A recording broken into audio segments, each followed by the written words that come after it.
আসসালামু আলাইকুম। প্রিয় দর্শক, অন্য মঞ্চের আলাপচারিতায় আপনাদের সকলকে আমন্ত্রণ জানাচ্ছি। সবাইকে শুভ দশমীর শুভেচ্ছা এবং অভিনন্দন জানিয়ে আজকের এই ভিডিও শুরু করছি। এখন শুরুতেই বলি, আপনারা বহু অপেক্ষা করছেন যে হঠাৎ কি এমন হলো যে ডক্টর ইউনূসকে ভারতবর্ষ সেফ প্যাসেজ দেওয়ার জন্য রাজি হলো। আসলে ইউনূসের অবস্থা এতই টাইট, ইউনূসের হাতে টাকা নেই। মার্কিন যুক্তরাষ্ট্রের অবস্থা আপনারা জানেন, টোটাল শাটডাউন হয়ে গিয়েছে। ওদের ব্যাপারটা পরে বলছি। এখন যে টাকাটা মার্কিন যুক্তরাষ্ট্র দেবে বলেছিল, ট্রেজারি তো খুলবে না যতক্ষণ এই সমস্যা মিটছে। সমস্যা মিটে যাবে, কিন্তু যেটুকু টাকা মার্কিন যুক্তরাষ্ট্র দেবে বলেছে তাতে দেশ চলবে না। এতদিন যে চাল ডাল তেল নুন যা সরবরাহ আপনারা পাচ্ছিলেন সবই হচ্ছে শেখ হাসিনার সময় করে যাওয়া সমস্ত এগ্রিমেন্টের বাবদ সেগুলো যাচ্ছিল। কিছু কিছু দেরি হচ্ছিল এই কারণে যে আপনাদের এখান থেকে ডলার দিতে পারছিল না আপনাদের ব্যাংক। এই ডলার না দিতে পারার কারণে আমাদের যে ভারতীয় এক্সপোর্টাররা তারা মালটা ছাড়তে পারছিলেন না। এখন যখন যখন যেরাম যেরাম ডলার গিয়ে তাদের কাছে পৌঁছাচ্ছে, তারা সেরাম মালপত্র আমাদের এখানে বাংলাদেশে পাঠিয়ে দিচ্ছেন। আর বোধহয় 8 থেকে 10 ট্রাক বোধহয় আমি যা খবর পেলাম চাল ডাল তেল নুন মিলিয়ে হয়তো যাবে। সেটা একটা উপজেলার পক্ষেও যথেষ্ট নয়। এবার আপনাদের কাছে একটা মূল্য ঝুলিয়ে রেখে দেওয়া হয়েছে, সেটা হচ্ছে পার্শ্ববর্তী দেশ নাকি হঠাৎ বারণ করেছে তারা চাল দেবে না। চাল দেবে না এটা আমি বলেছিলাম 3 মাস আগে কাগজপত্র দেখিয়ে। আপনাদের কাগজপত্র দেখালেও তো আপনারা বলেন সেসব ভুয়া। তো যাই হোক, যখন সেটা বাস্তবে পরিলক্ষিত হয় তখন বোঝা যায় যে ভুয়া ছিল কি ঠিক ছিল। এখন আমি যেটা বলবো সেটা হয়তো আপনারা অনেকেই ভুয়া বলতে পারেন, অনেকে বলতে পারেন এটা আমার মন গড়া কথা, কিন্তু এটাই যখন কাগজে বেরোবে তখন আপনারা বুঝতে পারবেন। 7 দিন হোক 10 দিন হোক বাদে কাগজে বেরোবে, তখন আপনারা বুঝতে পারবেন কতটা সত্যি কথা আমি বলেছিলাম।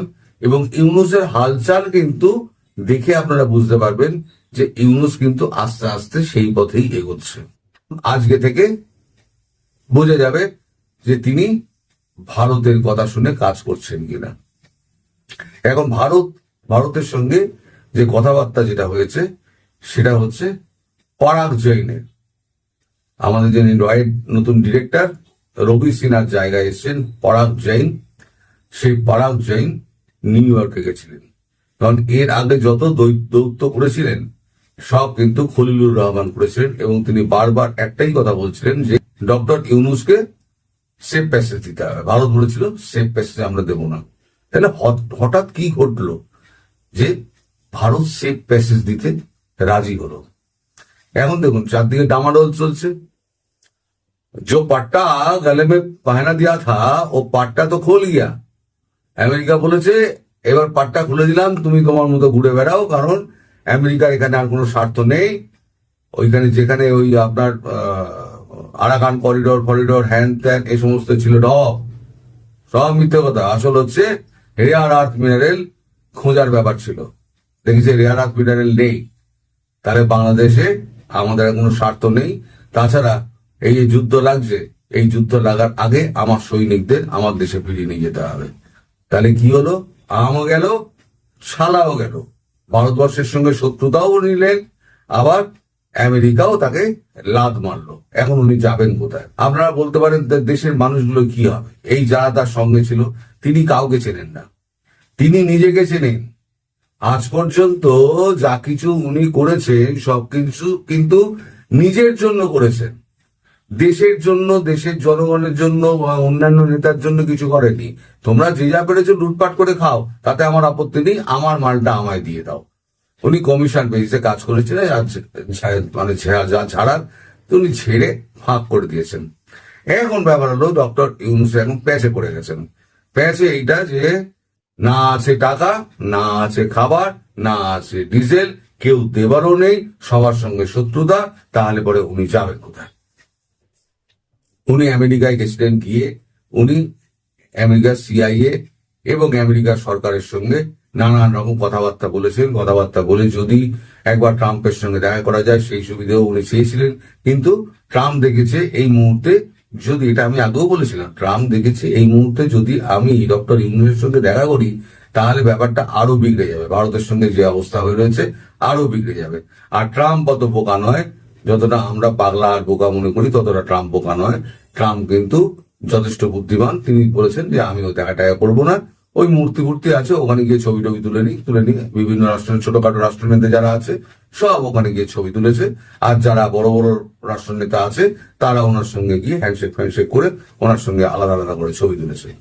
এখন ডক্টর ইউনূস ওখানে কোনো তাল গলাতে পারলেন না, তাহলে বাকি কি রইলো? বাকি এবার রইলো হচ্ছে ভারতের সঙ্গে একটা সমঝোতা করো। ভারত এই সুযোগটাই খুঁজছিল যে ও প্যাচে পড়ুক, ওর গলায় ফাঁসটা পড়ুক, ফাঁসটা যখন টাইট হবে তখন আমরা ওকে ধরবো। এবার ও যেটা বরাবর চেয়ে আসছিল ওই আমাদের খলিলুর রহমান মারফত, যে আমাকে সেফ প্যাসেজ দেওয়া হোক, তখন ভারত একটা শর্ত দিল। শর্ত হচ্ছে যে আপনাদের যে সংবিধান আছে সেই সংবিধান অনুযায়ী শেখ হাসিনা এখনো প্রধানমন্ত্রী, ফলে ট্রানজিশন অফ পাওয়ার যেটাকে বলে ক্ষমতা হস্তান্তর যদি করতে হয় তাহলে শেখ হাসিনাকেই করতে হবে সংবিধান অনুযায়ী। সংবিধান মেনে যদি করেন, আন্তর্জাতিক স্বীকৃতি পেতে যদি করেন, তাহলে সংবিধান মেনেই কিন্তু করতে হবে। সংবিধানের বাইরে গেলে কিচ্ছু হবে না। আপনাদের যে কোর্ট যে আছে সেই কোর্ট অক্টোবরে আপনাদের কি রায় দেবে, ফেব্রুয়ারিতে কি রায় দেবে, তাতে কিছু যায় আসে না। ফেব্রুয়ারিতে নির্বাচন হবে না, আমি এই কথাও আপনাদের বলে দিচ্ছি। যা হবে মানে 31শে ডিসেম্বরের চলতি বছরের 31শে ডিসেম্বরের শেষের আগে এই বছরই সমস্ত কিছু কমপ্লিট হয়ে যাবে। আর তো বাকি রইল অক্টোবর, নভেম্বর, ডিসেম্বর, 3টে মাস। এই 3টে মাসের মধ্যে সব কমপ্লিট হয়ে যাবে এবং শেখ হাসিনা দেশে ফিরবেন। এখন যদি কোর্ট বলে যে না আমি একটা সরকার করতে চাইছি যেটা সংবিধানের মধ্যে নেই, তাহলে ট্রানজিশন অফ পাওয়ারটা হবেই করে, মানে ক্ষমতা হস্তান্তর হবেই করে। তা শেখ হাসিনা তো এখানে ক্ষমতা কে কাকে দেবে? ফলে কোর্টের ওই রায় কিন্তু আন্তর্জাতিক স্বীকৃতি পাবে না। ফলে যেখানে যেখানে লোন টোন পাওয়ার ব্যাপার ছিল সেগুলো কিন্তু কিছুই পাওয়া যাবে না। ওই না খেয়ে দুর্ভিক্ষ হয়ে আপনার দেশের জনগণকে মরতে হবে, কেউ সাহায্য করতে আসবে না। সেক্ষেত্রে ইউনূসের বিপদ। যদি দেশের জনতার পেটে হাত পড়ে, পেটে লাথি পড়লে, আমি বলেছিলাম না ওসব জেহাদ আর ওই প্রেম ওসব জানলা বলে পালিয়ে যায়। জেহাদ আর প্রেম, পকেটে টাকা, ফাঁকা পকেট আর ফাঁকা পেট, এই দুটো কিন্তু পৃথিবীও অনেক ছিনিয়ে দেয়। তো ফাঁকা পকেট আর ফাঁকা পেট যখন হয়ে গেছে, কারণ যারা করে খেত তারা সমস্ত আপনারা বন্ধ করে দিয়েছেন, সব জ্বালিয়ে পুড়িয়ে শেষ করে দিয়েছেন। নিজেদের পকেটেও অর্থ নেই, পকেট শূন্য, পেট ফাঁকা। ফলে এবার এই অবস্থা যদি 1 মাস চলে, আর 1 মাস চলে, ইউনূস জানেন যে আমাকে একেবারে ধরে প্যান্ট জামা খুলে আমাকে লেংটি পরিয়ে ছেড়ে দেবে, তার আগে আমাকে দেশ থেকে কাটতে হবে। ফলে এই যে ভারতবর্ষ তাকে যে অফারটা দিয়েছে যে আপনাকে পিসফুল ট্রানজিশন করতে হবে এবং আপনাকে এমন একটা স্টেটমেন্ট দিতে হবে যেই স্টেটমেন্টে ভারত বুঝতে পারে যে হ্যাঁ আপনি আওয়ামী লীগকে আবার দেশে ফেরাতে চাইছেন। তাই চাপে পড়ে ডক্টর ইউনূস কথার ফাঁকে উনি বলে দিয়েছেন আওয়ামী লীগকে নিষিদ্ধ করার তো কিছু নেই, যখন তখন ফিরে আসতে পারে। ওটা একটা স্টেটমেন্ট ভারতকে শোনানোর জন্য যে তোমরা যেটা বলেছিলে আমি সেই কাজটা করে দিলাম, এবার আমাকে সেফ প্যাসেজটা দাও। এবার কি করে কি হবে আগামী 3 মাসের মধ্যে সেইটা ঠিক হবে। তবে এটা ঠিক যে শেখ হাসিনা বাংলাদেশে এই বছর 31শে ডিসেম্বরের আগেই ফিরবেন। আপনারা বলতে পারেন এর আগে তো আপনি অনেক ডেট দিয়েছেন। তখন আন্তর্জাতিক পরিস্থিতি এক এক সময় এক এক রকম হয়ে যায়। আজকে যে এই পরিস্থিতি হবে আপনারা কি 1 বছর আগে বুঝতে পেরেছিলেন? 1.5 বছর আগে বুঝতে পারেননি, কেউই বুঝতে পারেননি। কিন্তু আমি আমার জায়গা থেকে কিন্তু এক চুল কোনোদিনও নড়িনি। আমি বলেছিলাম শেখ হাসিনা প্রধানমন্ত্রী হয়েই দেশে ফিরবেন। আজও আমি বলছি শেখ হাসিনা প্রধানমন্ত্রী হয়েই দেশে ফিরবেন। আমি আমার বক্তব্য থেকে এক চুলও নড়িনি। আপনারা হাজার গালাগাল করেছেন, অনেক গুজববাজ বলেছেন, অনেক ঠকবাজ বলেছেন, আজও বলবেন, তাতে আমার কেউ যায় আসে না। কিন্তু আলটিমেটলি সূর্যোদয় হবে এবং শেখ হাসিনা প্রধানমন্ত্রী হিসেবে এই দেশে ফিরবেন, মানে বাংলাদেশে ফিরবেন। আর এই খবরটা আমি যেটা বললাম, এই খবরটা যখন খবরের কাগজে বেরোবে তখনও আপনারা বলবেন যে এটা গুজব। কারণ গতকালকে যে আমি যে খবরের কাগজ তুলে যে রিপোর্টটা আমি করলাম যে ফ্রান্স এখন মানে যুদ্ধ পরিস্থিতি সামলানোর জন্য রেডি হচ্ছে, মারছে যুদ্ধ পরিস্থিতি, তা তো লিখেছে গুজববাজ। এখন আমেরিকার কথা বলছিলাম, আমেরিকার অবস্থা এখন যেটা হয়েছে, আমেরিকা এখন সমস্ত ট্রেজারিতে তালাচাবি পড়ে গেছে। তালাচাবি এই কারণে পড়েছে, যে কোনো গণতান্ত্রিক রাষ্ট্রের দুটো মানে থাকে, আপনার একটা আমার যেমন আছে লোকসভা আপার লোয়ার হাউস, একটা হচ্ছে আপার হাউস, তেমন আমেরিকাতেও আপার হাউস রয়েছে, লোয়ার হাউস রয়েছে। ওদের যে বাজেট, ওরা সেপ্টেম্বর মাসের শেষে ওদের বাজেট পেশ করতে হয় এবং ফার্স্ট অক্টোবর থেকে ওদের বাজেট শুরু হয়, আমার যেটা এপ্রিল থেকে হয়। সেই বাজেটে এখন ডেমোক্র্যাটরা সই করছে না কারণ রিপাবলিকানদের সেই মানে এই সংখ্যা নেই, সিনেটের সংখ্যা নেই। ফলে যখন সিনেটে গিয়েছে, সিনেটে ডেমোক্রেটরা পাশ করছে না, বলছে সারা পৃথিবীর সঙ্গে আপনি পাঙ্গা নিয়ে নিয়েছেন, এখন আপনি যদি এই সমস্ত বাজেট নিয়ে আসেন। বাজেটটা কি ছিল? একটা নিয়েই গন্ডগোল, সেটা হচ্ছে ওবামা। আপনারা যারা আমেরিকায় যারা থাকে তাদের কাছে আপনারা শুনতে পারবেন যে মানে চিকিৎসা খরচ কত বেশি। ওদের চিকিৎসা বিমার পেছনে যে টাকা যায় সেই টাকা অন্য কোথাও কোনো ক্ষেত্রে কোনো প্ল্যাটফর্মে খরচা হয় না। ফলে ওবামা যেটা করেছিলেন, করেছিলেন যে চিকিৎসা বিমার উপরে একটা মানে ছাড় দিয়ে দিয়েছিলেন, গভর্নমেন্টের একটা টাকা, মানে প্রাইভেট চিকিৎসার জন্য আমি একটা বিমা করলাম, আমার 90% টাকা গভর্নমেন্ট দিল, 10% টাকা আমি দিলাম। এই যে 90%-এর ভর্তুকি, এই ভর্তুকিটা ট্রাম্প তুলে দিয়েছেন। এবার ডেমোক্র্যাট যারা আছে এবং রিপাবলিকানদের মধ্যেও যারা আছে তারা বলছে এই বিল কখনো পাস হবে না, এই বাজেট পাস হবে না, আগে রেকটিফাই করো তারপর পাস হবে। এখন এই জটিলতার মধ্যে আটকে রয়েছে। এখন ট্রেজারি সব বন্ধ। এখন বাস, ট্রাম, তেল, স্কুল, অফিস কাছারি, সরকারি অফিস, ফেডারেল অফিস, যেগুলো কেন্দ্রীয় সরকারি বলে, ফেডারেল অফিসগুলো সব বন্ধ। 7.5 লাখ এখন ঘরে বসে রয়েছে, কয় বেতন দিতে পারবে তার কোনো ঠিক নেই। এই হচ্ছে আমেরিকার বর্তমান অবস্থা। সেই অবস্থায় বাংলাদেশকে টাকা দেবে, কোত্থেকে দেবে? না, নিজেদের টাকা নেই, টাকা আছে কিন্তু ট্রেজারি খুলছে না, ট্রেজারি টাকা কি? ফলে এখন ডক্টর ইউনূসের অবস্থা খুব খারাপ। এখন তিনি ভারতীয় প্রস্তাবে মেনে নিয়েছেন। এখন যদি উনি সবকিছু ঠিকঠাক করেন, তাহলে ভারতীয় বিমান বাহিনীর একটি বিমান রাতের অন্ধকারে ঢাকা বিমানবন্দরে নামবে, ওনাকে নিয়ে ভারতবর্ষে এসে অন্য কোনো যে দেশে উনি যেতে চান সেই দেশে ওনাকে পাঠিয়ে দেওয়া হবে।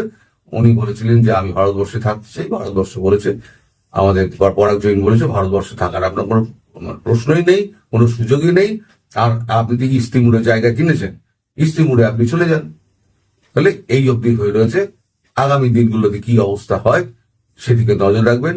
আবার বিজয়া দশমীর সবাইকে শুভেচ্ছা এবং অভিনন্দন জানিয়ে আমি শেষ করছি। সবাই ভালো থাকবেন, সুস্থ থাকবেন এবং সাবধানে থাকবেন। মন্তব্যের মধ্যে কেউ দুষ্টামি করে আবার কমেন্টও করছে যে ভাই ভালোই হয়েছে, ভবিষ্যতে ভিক্ষা টিক্ষা করতে ওই যে থালাবাটির দরকার লাগবে এনসিপির, তো থালাবাটিটাই পাইছে। চাইলো শাপলা ফুল, দিল হচ্ছে থালাবাটি আর কাপ্পিরিস প্রতীক। দর্শক, এই মুহূর্তে এনসিপি বনাম নির্বাচন কমিশনের মধ্যে একটা হাড্ডাহাড্ডি লড়াই চলছে। ইভেন নির্বাচন কমিশন ঘেরাও সহ নানান ধরনের আলটিমেটাম কিন্তু এনসিপির পক্ষ থেকে দেওয়া হয়েছিল। আপনারা জানেন যে রাজনৈতিক দল হিসেবে এনসিপির নিবন্ধন কমপ্লিট হয়েছে।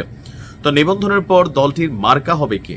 তারা যেহেতু শাপলা প্রতীক দাবি করেছে, নির্বাচন কমিশনের বক্তব্য ছিল এর আগে জাতীয় নাগরিক ঐক্য তারাও কিন্তু এই শাপলা প্রতীক দাবি করেছিল, নির্বাচন কমিশন দেয় নাই। সো এনসিপি কেও লাল সাদা কালা যে কোনো শাপলাই তারা চাক, সেইটা আসলে দেওয়া হবে না। তো সেইখান থেকে আলোচনায় আসছে যে তাহলে এনসিপির প্রতীক কোনটা হতে যাচ্ছে বা কি পেতে যাচ্ছে। এখন আজকে আমরা এনসিপির মুখ্য সমন্বয়ক নাসিরউদ্দিন পাটোয়ারি, দা ব্লুটুথ বয়, তার দাবি শাপলা প্রতীক বরাদ্দে আসলে আইনি কোনো বাধা নাই। তবে আইনি বাধা না থাকলেও জাতীয় নাগরিক পার্টিকে উট পাখি, কাপ পিরিস, থালাবাটির মতন হাস্যকর প্রতীক দিতে চাইছে নির্বাচন কমিশন। অবশ্যই যে কোনো একটি দলের জন্য তাদের যে মার্কা বা ধরেন প্রতীক, এটা খুবই গুরুত্বপূর্ণ। যেমন ধানের শীষ, এটা একটা সার্বজনীন মিনিংস, নৌকা একটা সার্বজনীন মিনিংস, জামাতের দাড়ি পাল্লা বা জাতীয় পার্টির লাঙ্গল এগুলো কিন্তু আসলে মিনিংফুল এক একটা প্রতীক। তো সেই জায়গা থেকে যে দলটার প্রতীক যদি হয় থালাবাটি, কাপ পিরিচ, কেমন লাগে যে ধরেন বাটি বুটি নিয়ে ঘুরলো, ডিনার সেট কিনলো, বিভিন্ন জায়গায় মিছিল মিটিং এর মধ্যে হাতি নিয়ে হাঁটলো, দেখতেই কেমন একটা অড ফিল হয়। তো এনসিপির দাবি কি যে ইসির কাছ থেকে নিবন্ধন সংক্রান্ত চিঠি আমরা পেয়েছি, সেখানে আমাদের জন্য আলমিরা, উটপাখি, কাপ পিরিচ, থালাবাটি এই সকল প্রতীক বরাদ্দ রাখা হয়েছে। এগুলো খুবই হাস্যকর এবং কি এগুলো আমাদের সাথে স্বেচ্ছাচারী এবং বৈষম্যমূলক আচরণ। আমরা আগেই জানিয়েছি এনসিপির শাপলা প্রতীক পেতে আইনি কোনো বাধা নেই, ইসিরও অন্য কোনো চাপ অনুভব না করারই কথা। গণঅভ্যুত্থানের পর আমরা স্বাধীন নির্বাচন কমিশনের দাবি তুলেছিলাম, কিন্তু বর্তমান কমিশন আপনার তাদের মন্তব্য যে একদলীয় অফিসে পরিণত হয়েছে, তাদের কার্যক্রম সংবিধানকে প্রশ্নবিদ্ধ করছে। অন্য রাজনৈতিক দলের প্রতীক জাতীয় প্রতীকের উপাদান থেকে নেওয়া হলেও এনসিপির ক্ষেত্রেই আপত্তি তোলা হচ্ছে। এখন প্রশ্ন উঠতে পারে প্রতীক না পেলে আমরা কি করব? এটাই তো, প্রতীক না পেলে তাদের বক্তব্য জনগণকে নিয়ে সাংবিধানিক এবং গণতান্ত্রিক উপায়ে আমরা আন্দোলন চালিয়ে যাব, আর এটা তারা শাপলা ছাড়া কোনোভাবেই অন্য কোনো প্রতীককে মেনে নিবে না। এখন নির্বাচন কমিশন যেই জায়গাতে হার্ডলাইনে আছে, এনসিপি যে জায়গায় হার্ডলাইনে আছে, দুইটা কিন্তু মিলা সাংঘর্ষিক অবস্থান তৈরি হয়ে যাচ্ছে। আমার কাছে মনে হচ্ছে যে দুইজনেই একটা অনমনীয় অবস্থানে আছে। তবে আমি নির্বাচন কমিশনের এই জিনিসটা বুঝি না যে ঠিক আছে, যদি শাপলা দিতে হয় তাহলে জাতীয় নাগরিক ঐক্যকে এটা আগে পাওনা, তো এনসিপি হয়তো পাওনা না, যাই হোক, কিন্তু শাপলা কেন আসলে একটা জাতীয় প্রতীক হিসাবে যেহেতু আছে, এটা দলীয় প্রতীক হতে পারবে না? এটার কি কোনো অন্য কোনো মিনিংস আছে কিনা? যদি না থাকে, কেন একটা সাধারণ জিনিসটা নিয়ে এত কচলা কচলি? বা নির্বাচন কমিশন স্বাধীন না, নিরপেক্ষ না, এনসিপি নেতাদের বক্তব্য এটা বিএনপি কর্তৃক বা অন্যদের হস্তক্ষেপে চাপে পড়া এই মার্কাটা দিতে চাচ্ছে না। তো এগুলো তো নানান ধরনের পারসেপশন বা ন্যারেটিভ তৈরি করছে। একটা পরিষ্কার পরিচ্ছন্ন অবস্থান থাকা জরুরি। যদি দেওয়ার সুযোগ থাকে দিয়ে দেখ, খারাপ না তো। ভালো থাকুন।